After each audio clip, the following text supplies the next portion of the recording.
আছে ও দেখছে, ঠিক আছে। তো প্রোগ্রাম শেষ করার পর বাবা বললো দেখি ওর কি অবস্থা, বলছে বাবা কেমন লাগছে, বলছে আব্বা সেই লাগছে, হ্যাঁ লাগছে। বাবা মেয়ের গলাটা খুব সুন্দর না, বলছে আব্বা তুমিও খেয়াল করছো এখানে একটা তিলও আছে। তো বাচ্চারা কিন্তু এখন সেই জিনিস, এবং প্রত্যেক বাবা টেনশন থাকে যে আমার বাচ্চা যেন খারাপ কিছু ভুলভাল কিছু না বলে, কারণ ও তো খারাপ কিছু না আসলে তো সাথে থাকে নাকি।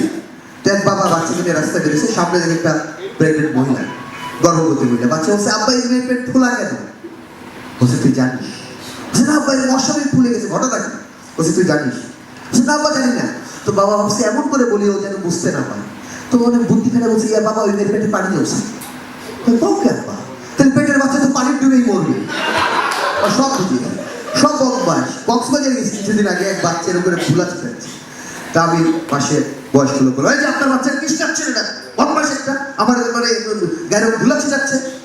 সাবধানে কথা বলবেন, কাকে কি বলতে হয়, হ্যাঁ এটা আমার বাচ্চা না, আমার বাচ্চা তো সেটা আপনার গাড়ির চাকার পাম্প হয়ে গেছে।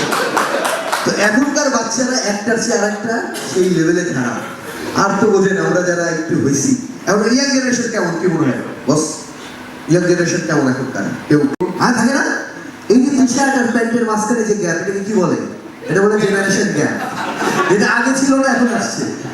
তো এখন এক ছেলে রাস্তা দিয়ে যায় প্যান্টে রেখে তুলে, তো বাপ বলছে তুই প্যান্ট নেমে যায় টেনে টেনে তুলিস, দেখতে খুব খারাপ লাগে, চাপা না তুললে আর খারাপ লাগবে। মেয়েদের অবস্থা বলি, একটু ছেলেদের অবস্থা বলে। মেয়েরা আবার দেখবেন যে ঢাকায় আপনারা যারা বসুন্ধরা সিটির আশেপাশে থাকেন তারা খেয়াল করলেন যে এরা কিছু শর্ট ড্রেস কিছু কিছু মেয়েরা পরে। তো এই বসুন্ধরা সিটি বা যমুনার দিকে এটা খুব দেখা যায়। তো এরকম একটা বয়স্ক লোক ছিল, এটা বাংলাদেশ, তুমি এরকম শর্ট ড্রেস করে ঘুরতেছো, হ্যাঁ দাঁড়াও তোমার গার্ডিয়ান আছে, দাঁড়াও বলে দেবো। বলছে খবরদার আঙ্কেল, আর যারে বলেন আমার মারে বলে, আমার মা যদি জানে আমি ওটা ড্রেস করে বেরিয়েছি তাহলে আমার খবর আছে, বিচার কারে দিবেন। ও মাও এই ট্রেডিশন ওরকম করে। তো এই হলো আমাদের ইয়াং জেনারেশন অবস্থা। চেঞ্জ হচ্ছে, চেঞ্জ হবে, আপনাদের বিজনেসেরও চেঞ্জ হবে।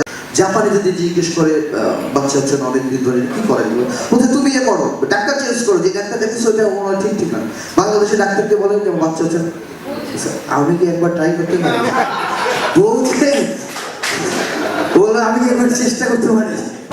তো অনেক কিছুতে সিম্পল দেখেন, আপনি বাইরে রাস্তাঘাট অনেক পরিষ্কার, আমরা অনেকে যারা গেমিং বা আমরা ভিডিও গেমস খেলার সময় ছবিতে দেখি না, ওদের রাস্তাঘাট কিন্তু ওরকম পরিষ্কার। তো ওখানে কোথায় একটু রাস্তায় যদি ময়লা পড়ে ওরা নিজে নিয়ে যাবে ডাস্টবিনে ফেলে। জাপানে তো ময়লা দেখলে সেটা ওরা ডাস্টবিনে ফেলে, ওটাকে যে ওরা বিদ্যুৎ বানায় পর্যন্ত। বাংলাদেশিকার এখানে অন্যান্য ময়লা ফেলছে আমি ফেলবো। তো অনেক কিছু ওদের আমাদের চেঞ্জ। তো আপনাদের প্রোগ্রাম